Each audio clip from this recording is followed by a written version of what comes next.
archive poimo zia soina hun thatak mai min siam saka lomom kati khop mai a poimo zia ka riat na chu MA thesis ka ziak lai le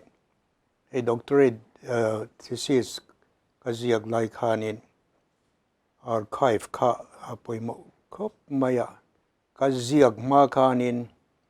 archive a thil mu chhuat tur nam takha hai chuak turin min tia archive tlem zong chu katlo ani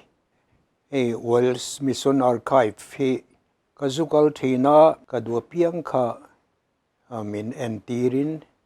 ho tepo min ho tir ani Mizorama zo sap te sul nu an thil ziak poimo te kha ya kazuk entry na BMS archive nen ka kartona archive hi library nen hianin a in zom deuh zela BMS archive po hi library nen hian a in zoma maro chu thil poimo big da ran na deuh chu an neya en kol tu big po hian neya chung ho phal na lo chuanin en mai po then kha chuan phal lo wani BMS hianin an thil ro khove la copy pahnih chau om lekha poimo an nei kha tu ten mo nen khan lo ru bo dai maya chu wang chuanin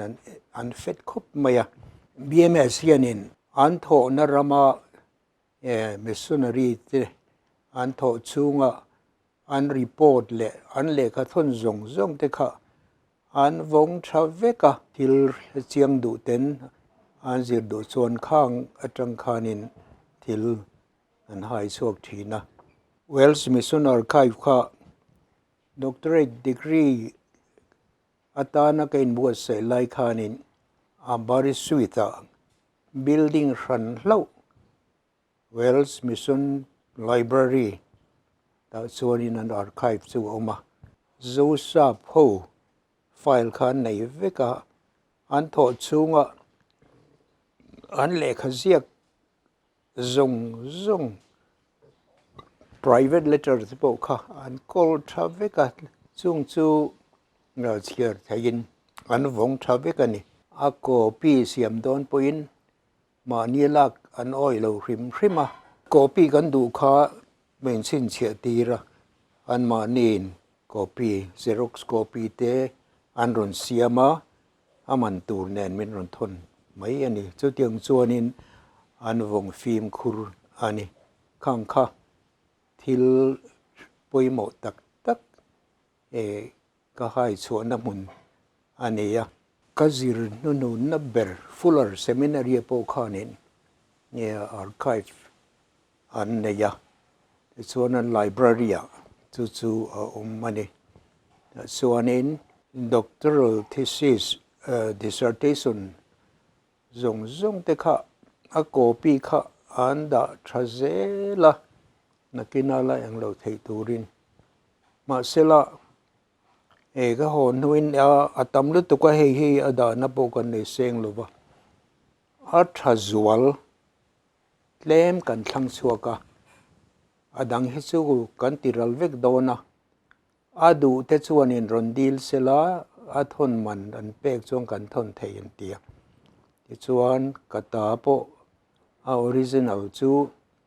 nia kazu cha ita hi chu a thazual zing mi nia hi chu microfilm in ganda dona chu nakina midang te poina an la chiar thei turin ganda thadona ni a thazual ho hi chu irem ti chuan ita po hi dissertation po hi kan lo da veng an tia archive anda thalom ani chu nam chang kang zok te kan enton tur te na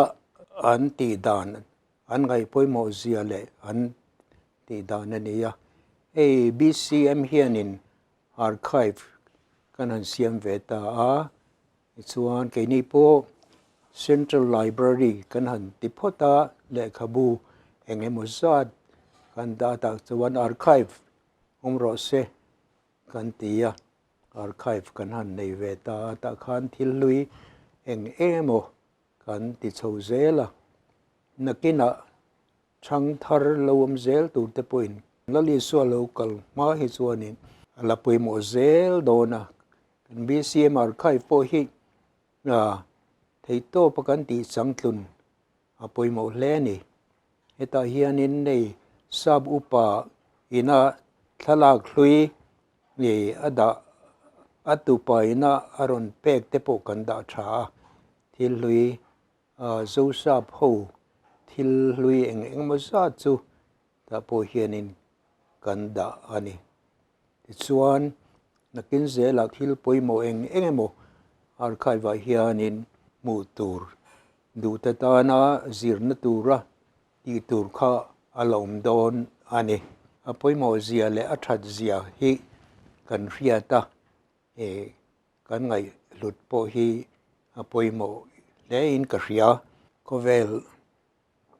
mun rang a heng thil lui von that na hi a lut em awangin mitam takin an tlo thina thil zirtu te chui tu te na thil tha tam tak an hai chua ve na ni thei se ti hi kadu khop mai helaya hianin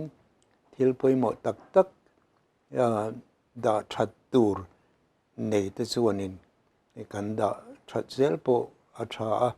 kei poin engemaw za chu ka da ve to a sabrama pureina thil a hon vakul changte le thi engemaw te chumin hon tira ka thi chuan tu main engatan man ti logan pai bo mai hon ro min tia